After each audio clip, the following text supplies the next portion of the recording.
নমস্কার বন্ধুরা, আমি আবার রান্নাঘরে চলে এসেছি একটা নতুন রেসিপি নিয়ে। রেসিপিটা আজকে রান্না করব। এই যে তোমাদের দাদাভাই নিয়ে এসছে শোল মাছটাকে কেটে নিয়ে এসছে, বাড়িতে পরিষ্কার করে ধুয়ে নুন হলুদ মাখিয়ে নিয়েছি। এবার মাছটাকে ভেজে নেব, আর মাছটাকে আমি রান্না করব কষে কষা, শোল মাছের কষে কষা। আপনারা শুরু থেকে শেষ অবধি দেখবেন, খুব ভালো লাগবে। আর এই শোল মাছের কষে কষা সৃষ্টিকর্তা হচ্ছে এই আমার দাদা বাপিদা। আমাদের বাড়িতে যে বৌদি রান্না করেছিল, মাছটা একই সাইজের ছিল, কিন্তু সেটা ঝোল রান্না করা হয়েছিল।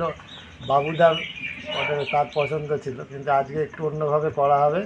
তো বৌদি আইডিয়া দিয়েছে, কৃষি আইডিয়া আছে। আমরা এতে এসছি আজকে, মানে বৌদি নতুন কিছু খাওয়াবে আমাদের। ছনটা কি করছে? ছনটা কি করে? হ্যাঁ, ফ্লাক্সে জল খায়? হ্যাঁ, ওই ও মুখে দাও, নাকে ঢুকে যাচ্ছে তো।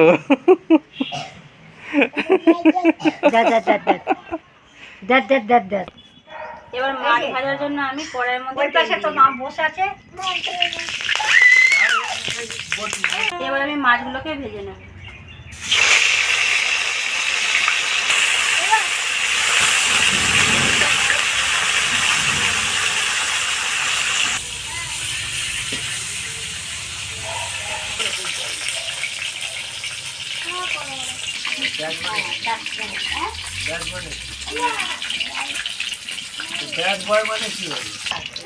প্রথমবারে আমার মাছ তুলে নেবো, আর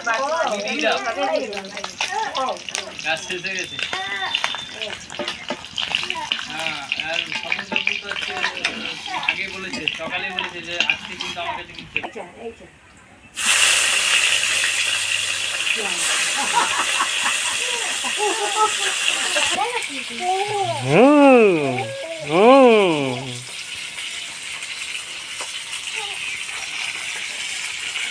আমাদের গেস্টকে এখন হাত পাখা দিয়ে হাওয়া খেতে হচ্ছে। আরে এখানে আমাদের সিলিং ফ্যান আছে, কিন্তু রান্না হচ্ছে বলে আমরা ফ্যানটা চালাতে পারছি না।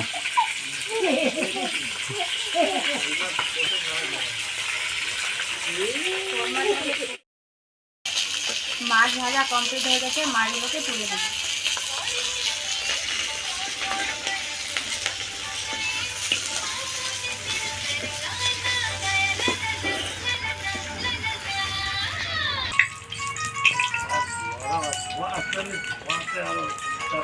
মাছ ভাজা তেলের মধ্যে আমি আলুগুলোকে ভেজে নেব।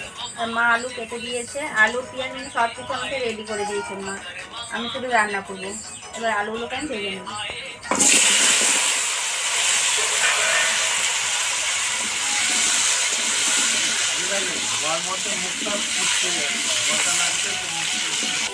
এই যে বসে বসে মেন সাহেব এখন কার্টুন দেখছে।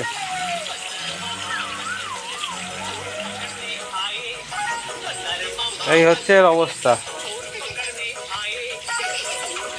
মন দিয়ে দেখছে একদম। ওর কথা বলেছি আমি। আলুগুলোকে লাল লাল করে ভেজে নিয়েছি, এবার আমি তুলে নেব।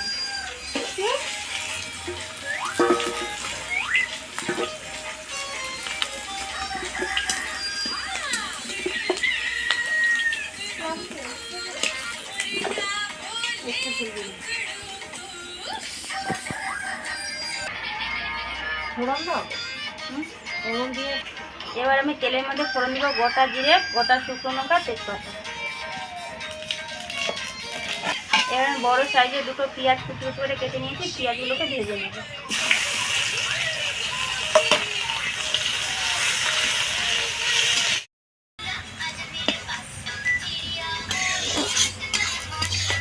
পেঁয়াজটাকে আমি লাল করে ভেজে নিয়েছি, এবার আমি মশলা দেবো। মশলাতে পেস্ট করে রেখেছি আমি আদা, রসুন, কাঁচা লঙ্কা, জিরে আর টমেটো।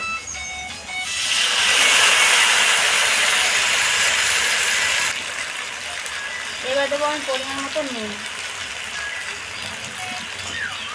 হলুদ গুঁড়ো, কাশ্মীরি লঙ্কার গুঁড়ো, কালারের জন্য।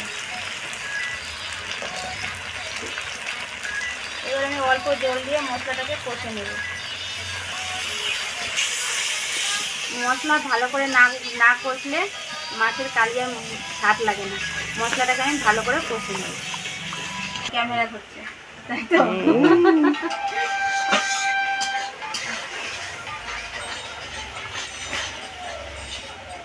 মশলার মিষ্টি আছে গন্ধ ছিল, 200 টাকা বলেছি যে আমি শুনে শান্তি পেয়েছি।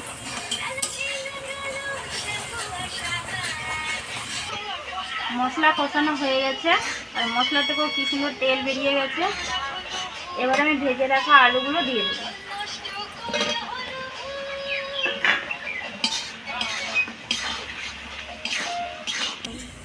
এবার আমি পরিমাণ মতো জল দিব।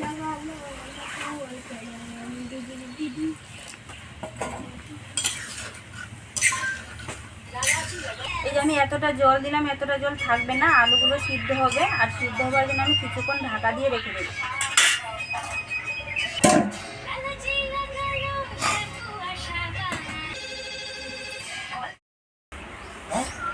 না এই একটা যাও। এবার আমি ঢাকাটাকে খুলে নেব।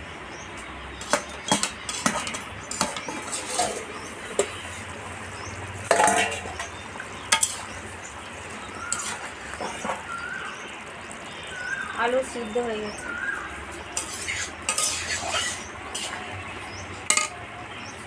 এবার আমি স্বাদ মতো মিষ্টি দিয়ে দেব।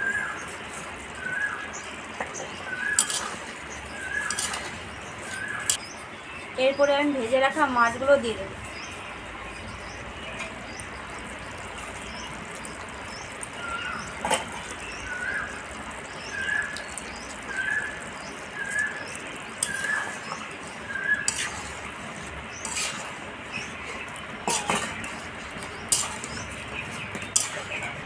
কি সুন্দর টেনে নিয়েছে, মানে আরো ঝোলটা টানা হবে, একদম কষে কষা হবে।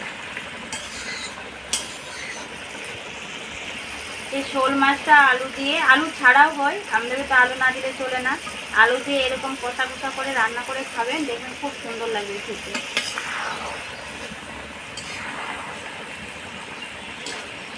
এবার আমি উপর থেকে ধনে পাতা দিয়ে দেব। ধনেপাতাটা এখন দিয়ে দেবো, পরে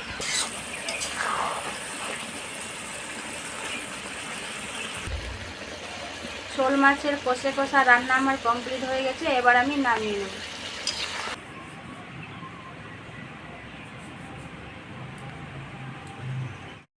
শোল মাছের কষে কষা রান্নাটা কেমন লাগলো আপনারা অবশ্যই কমেন্ট করে জানাবেন।